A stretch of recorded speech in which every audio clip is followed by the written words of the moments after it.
नमस्कार छात्रों, मैं बीरबल साहू गणित शिक्षण की कक्षा में आप सभी का स्वागत करता हूं। आज हम देखेंगे गणित शिक्षण की कक्षा में बालकों के जीवन में खेल का महत्व। बालकों के लिए है ना, खेल का महत्व क्या होता है, इसके विषय में हम आज चर्चा करेंगे। ठीक है, तो देखिए कहता है बालकों के लिए क्या होता है, खेल का महत्व क्या होता है, इसके बारे में हम सबसे पहले पढ़ते हैं। ठीक, कहता है बालकों के लिए खेल का महत्व भोजन के समान ही बालकों के लिए खेल भी परम आवश्यक है।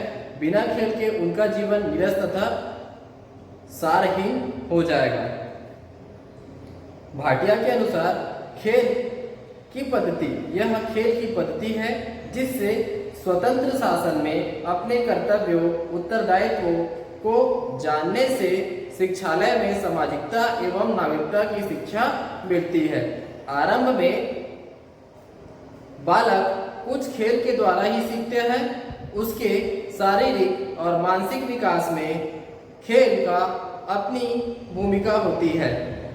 खेल की क्रिया देखने में निर्देश लगता है, परंतु उसका प्रभाव बालक के प्रत्येक अंग पर पड़ता है। यह हम संक्षेप में खेल के महत्व पर प्रकाश डालेंगे। ठीक है ना। देखिए कहता क्या है, बालकों के जीवन में खेल का महत्व। तो खेल का महत्व क्या होता है बालकों के जीवन में, कि एक बालक खेल में ही उसका शारीरिक, मानसिक और जो सामाजिक विकास होता है वो खेल के सहारे ही होता है। सबसे अधिक महत्वपूर्ण यहाँ पे होता है उनका शारीरिक विकास। अगर कोई बालक खेल कूद नहीं करता तो उनकी शारीरिक विकास नहीं हो सकती, उनकी मानसिक शक्ति, उनके मानसिक विकास नहीं हो सकती, उसमें बाधा आती है। इसीलिए खेल का बालकों के जीवन में, विद्यार्थियों के जीवन में बहुत महत्वपूर्ण योगदान होता है। ठीक है, तो देखिए कहता है जैसे हम भोजन करते हैं हमारे शरीर के लिए या एक मनुष्य के लिए, जैसे भोजन बहुत महत्वपूर्ण होता है शारीरिक विकास, मानसिक विकास के लिए, उसी प्रकार बालक के जीवन में खेल का भी अहम स्थान होता है, बहुत महत्वपूर्ण स्थान होता है। ठीक है, भोजन के ही समान खेल का उसके जीवन में बहुत अधिक प्रभाव पड़ता है। ठीक है, देखिए भाटिया जी के अनुसार कहता है यह खेल की पद्धति है जिससे स्वतंत्र शासन में अपने कर्तव्यों उत्तरदायित्वों को जानने से शिक्षालय में सामाजिकता एवं नागरिकता की शिक्षा मिलती है। देखिए कहता है कि खेल एक ऐसी पद्धति है जिसके द्वारा क्या है, स्वतंत्र शासन में खेल अगर एक ऐसी पद्धति होती है जिसमें कोई प्रतिबंध या कोई बाधाएं हमारे पास नहीं होती, वो स्वतंत्र होता है। हाँ, उसमें नियम जरूर होते हैं, लेकिन कुछ खेल ऐसे होते हैं जिसमें हमारे पास नियम भी नहीं होते, वो नियम से परे होते हैं। ठीक है, तो ये कैसे रहते हैं, अपने पास स्वतंत्र रहते हैं। इससे क्या होता है, स्वतंत्र वातावरण में रहकर एक बालक, एक विद्यार्थी अपने कर्तव्यों, अपने उत्तरदायित्वों है ना को जानता है। शिक्षालय में भी, स्कूलों में भी वो अपने कर्तव्यों और उत्तरदायित्वों के महत्व को समझता है।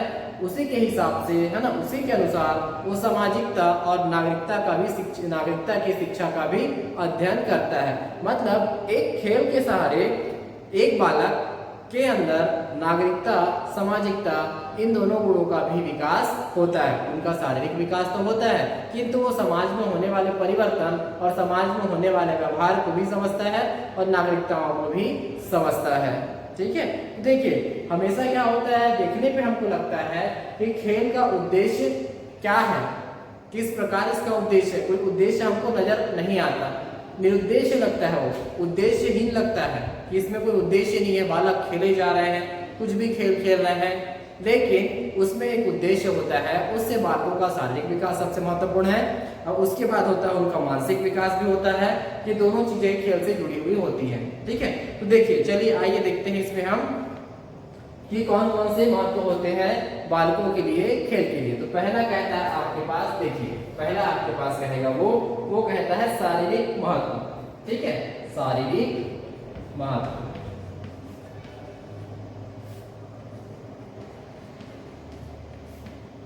एक शारीरिक महत्व क्या कहता है इसमें, खेल द्वारा सबसे अधिक लाभ शरीर को ही होता है। ठीक है, हमारे बॉडी को ही होता है, बच्चों के बॉडी को ही होता है। ठीक है ना, ये लाभ इस प्रकार के हो सकते हैं। देखिए बालक अपने को वातावरण के अनुकूल ढालने का प्रयास करता है, शरीर में स्फूर्ति आती है, शारीरिक एवं पाचन शक्ति का विकास होता है।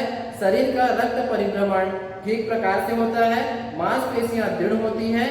शरीर में रोग निवारक क्षमता का विकास होता है। देखिए, पहला आपको कहता है बालक अपने आप को वातावरण के अनुकूल ढालने का प्रयास करता है। खेल खेल में ही एक बालक, एक विद्यार्थी या एक बालक क्या करता है, अपने आप को उस वातावरण के अनुकूल ढालने का प्रयास करता है, क्योंकि सभी जगह खेलने के लिए जो जगहें होती है वो एक समान नहीं होती।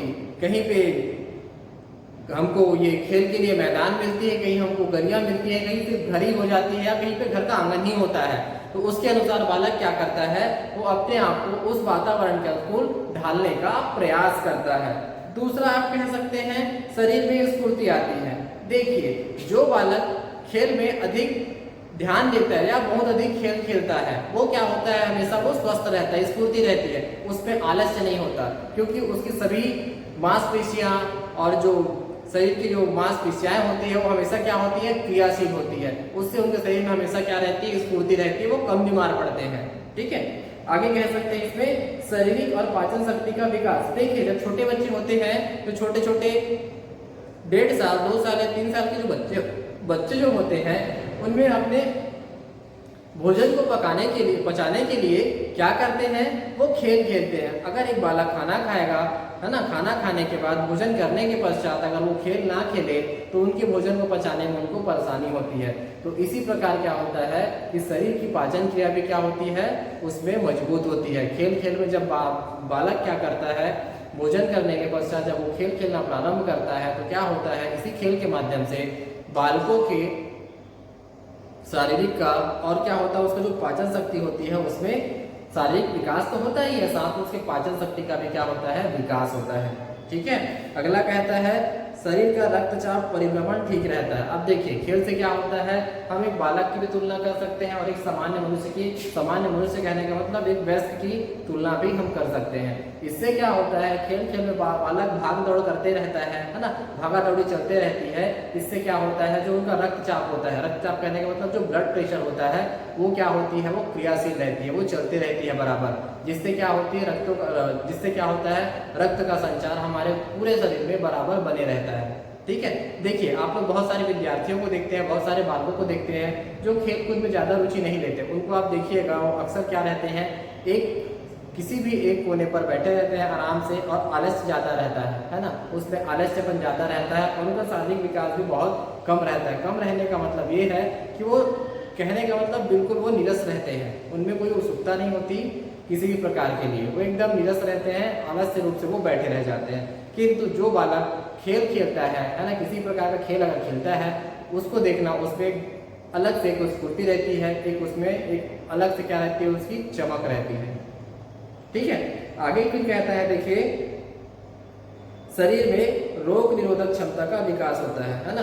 तो हमारे पास क्या होता है, खेल खेल में क्या होता है कि जब शरीर का रक्तचाप बराबर बने रहता है ना, शरीर का रक्तचाप अगर बराबर बना हुआ है, शारीरिक विकास ठीक है, हमारी पाचन शक्ति ठीक है, तो उससे क्या होता है, शरीर की जो अपने पास क्या होती है, रोग प्रतिरोधक जो क्षमता होती है, उसमें भी क्या होता है, इसका विकास होता है, वो भी क्या होती है, बढ़ती है। शरीर में जो रोग प्रतिरोधक क्षमताएं होती है वो भी क्या होती है, इससे बढ़ती है, वो भी क्या होती है, इससे विकसित होती है। ठीक है, अब देखिए, दूसरा कहता है आपके पास, इसी में आपको कहेगा, दूसरा है मानसिक महत्व। ठीक है, क्या कहता है आपको, मानसिक महत्व।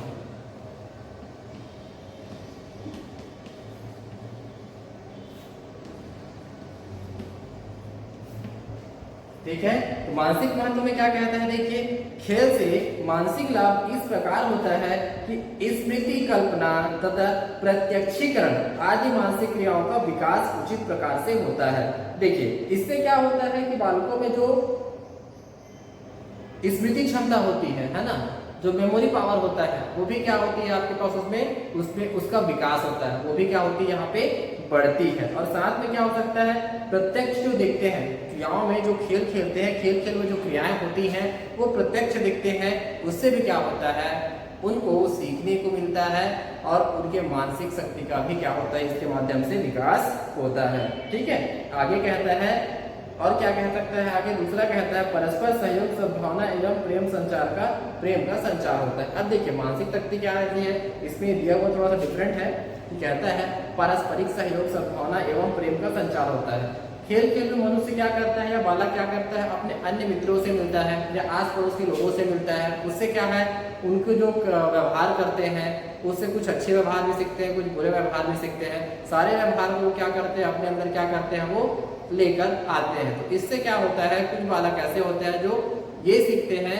कि दूसरों का सहयोग कैसे करना है, सद्भावना कैसे आती है। सद्भावना कहने का मतलब परोपकार कैसे करना है, लोगों का सहयोग करना कैसे करना है, उनके साथ मित्रतावत व्यवहार कैसे करना है ना, इससे कैसा व्यवहार करना है, ये भी आता है उनके अंदर। और क्या आता है उसमें, प्रेम भावना की संचार भी होती है, लोगों के प्रति उसके मन में संवेदना होती है ना, प्रेम की भावना होती है।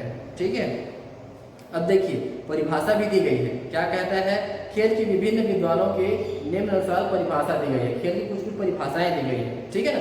क्या कहता है, देखिए परिभाषा में मैकडोगल के अनुसार ना, मैकडूगल के अनुसार क्या कहता है, खेल स्वयं के लिए की जाने वाली एक क्रिया है। यह खेल एक उद्देश्य विहीन क्रिया है जिसका कोई लक्ष्य नहीं होता। ठीक है, अब देखिए खेल कह सकते हैं हम बड़ों की बात करें या छोटों की बात करें, है ना, या बच्चों की बात करें। खेल स्वयं के लिए क्या है, किए जाने वाली क्रिया होती है खुद के लिए। क्यों, क्योंकि इससे हमारे शारीरिक विकास होता है, हमारे शरीर में स्फूर्ति रहती है ना, हमारी पाचन शक्ति बनी रहती है, हमारी रोग प्रतिरोधक क्षमता बराबर बनी रहती है, क्योंकि फिर ठीक है रोग प्रतिरोधक क्षमता बनी रहती है। ठीक है, भले यह उद्देश्यहीन होता है, हमको दिखाई नहीं देता इसके उद्देश्य क्या है, ये सब चीजें हमको दिखाई नहीं देती, लेकिन इसमें बहुत बड़ा उद्देश्य रहता है। उद्देश्यहीन होने के बाद भी इसमें बहुत बड़ा उद्देश्य रहता है। सबसे बड़ी बात होती है हमारे शारीरिक और मानसिक विकास इससे बहुत अच्छी होती है। ठीक है, और कुछ परिभाषा ये दी गई है, जो कार्य हम स्वेच्छा से स्वतंत्रता पूर्वक वातावरण में करें वही क्या होता है, खेल होता है। किसके, ग्लुक के अनुसार। ग्लुक के अनुसार ये कहता है कि जो भी कार्य हम अपनी स्वेच्छा से स्वतंत्रता पूर्वक वातावरण में करते हैं, है ना, वही हमारे लिए क्या है, वो खेल होता है। किसी वातावरण में हम क्या करते हैं, स्वतंत्रता पूर्वक जो भी हम काम करते हैं वो क्या कहलाता है, खेल कहलाता है। ठीक है, काम या खेल दोनों में देखा जाए तो थोड़ा सा डिफरेंस होता है। काम हम करते हैं तो क्या होता है, उससे भी क्या होता है, वातावरण में ढलते हैं, ये बड़ों के लिए है। लेकिन बच्चे क्या करते हैं, खेल खेल में अपने आप को ढालने के लिए वो स्वतंत्र रहते हैं। क्यों, क्योंकि उसमें कोई नियम नहीं होता, वो किसी भी प्रकार का खेल खेल सकता है। ठीक है, देखिए इसी प्रकार इस कुछ और परिभाषाएं दी गई हैं। क्या कहता है, और परिभाषा में ये कहता है, खेल एक ऐच्छिक आत्मनियंत्रण क्रियाएं हैं, एक ऐच्छिक आत्मनियंत्रण क्रियाएं हैं। ठीक है, अगला कहता है फिर परिभाषा के लिए ये कहेगा कि खेल क्रिया एवं कार्य, खेल में एक प्रकार का मनोरंजन है, क्रिया एवं कार्य में क्या है, एक प्रकार का ये मनोरंजन है। ठीक है, आगे कहता है, खेल को उस क्रिया के रूप में परिभाषित किया जाता है जिसमें एक व्यक्ति उस समय तक व्यस्त होता है जबकि वह उस कार्य को करने के लिए स्वतंत्र होता है जिससे वह करना चाहता है। ठीक है, अगला कहता है ये किसके अनुसार था, वो क्रो एंड को के अनुसार था। अब देखिए नन के अनुसार क्या कहता है, खेल रचनात्मक कार्य का एक प्रबल स्वरूप है। खेल क्या है आपके पास, खेल एक रचनात्मक कार्य का प्रबल स्वरूप है। देखिए खेल में बहुत सारी रचनाएं होती हैं, है ना, छोटे बच्चे जो रहते हैं बहुत सारे खेल खेलते हैं, उससे बहुत सारे क्रियाकलाप या कुछ नई रचनाएं वो कर जाते हैं, है ना, बहुत सारी रचनाएं वो कर जाते हैं, बहुत सारे क्रियाकलाप वो कर जाते हैं। आगे दिया है कार्ल ब्रूस के अनुसार। कार्ल ब्रूस के अनुसार क्या है, खेल जीवन की एक तैयारी है। कैसे, खेल एक जीवन की तैयारी कैसे हो सकती है, देखिए जब बच्चे छोटे होते हैं धीरे धीरे उनका क्या होता है, विकास होता है, धीरे धीरे वो ग्रोथ करते हैं। लेकिन वो कैसे होता है, वो जब धीरे धीरे छोटे बच्चे रहते हैं तो क्या रहते हैं, वो खेल में उनका शारीरिक विकास होता है ना, खेल में उनका शारीरिक विकास होता है। ठीक है, जिनसे उनकी मांसपेशियां होती है, उनका शारीरिक विकास होता है, उनकी मानसिक विकास होती है, उनकी रोग प्रतिरोधक क्षमताएं बढ़ती हैं, रक्तचाप जो रहता है वो बराबर बना रहता है। ठीक है, तो इस प्रकार क्या करता है, वो छोटेपन में बच्चे जो रहते हैं वो छोटेपन से अपने जीवन के लिए, अपने आगे के जीवन के लिए अपने शरीर का बराबर क्या है, वो विकास करते रहते हैं। उनसे क्या होता है, उनका पूरा शारीरिक विकास होता है। इसीलिए कहा जाता है ना, कार्ल ब्रूस ने इसीलिए कहा है कि क्या है, खेल जीवन की तैयारी है। ठीक है, खेल जीवन की तैयारी है करके। ठीक है, चलिए इसमें आगे कुछ देखते हैं। ठीक है, आगे और कहता है इसमें कि इसकी विशेषता बताइए करके। तो विशेषता क्या क्या हो सकती है, देखिए विशेषता ये होती है कि पहला कहता है स्वतंत्रता का वातावरण, सबसे पहली बात है ना, परिभाषा तो हमने देख ली। अब क्या कहता है, इसकी विशेषता बताइए। खेल का महत्व हो गया, अब इसकी क्या बता सकते हैं हम, विशेषता।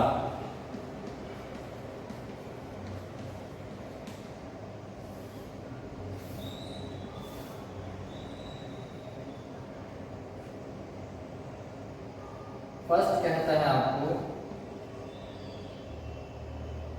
स्वतंत्रता का वातावरण।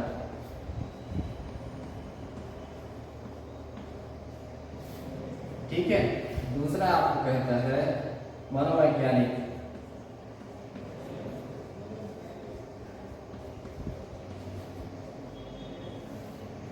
मनोवैज्ञानिक। तीसरा आपको कहता है व्यक्तित्व का विकास।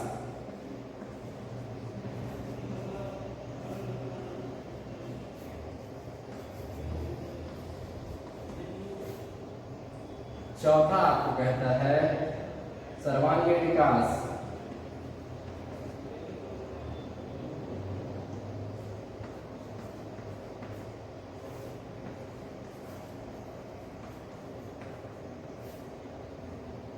ठीक है, इस प्रकार से इसके और बहुत सारी चीजें दी गई हैं, इसको हम आगे देख सकते हैं।